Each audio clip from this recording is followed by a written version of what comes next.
चाहे कोई रे जान हो। रुको जरा सब्र करो ना मन जोग दुल्हा तुम ही तो पसंद हो, छोड़ूंगी ना साथ चाहे कोई रे जान हो। समझे? अपने घर वालों को कैसे भी मैनेज कीजिए। नहीं मानेंगे तो शादी लव वाला नहीं अरेंज कीजिए, तो लिपस्टिक का कलर थोड़ा चेंज कीजिए, कि चॉकलेटी नहीं पिंक ऑरेंज कीजिए, तो लिपस्टिक का कलर थोड़ा चेंज कीजिए। खरीद के लाओ ना।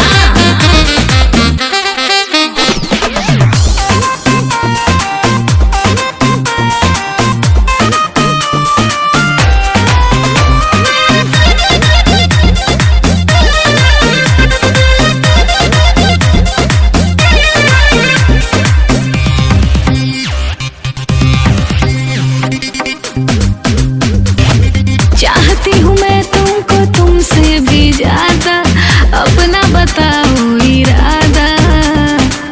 अयो दादा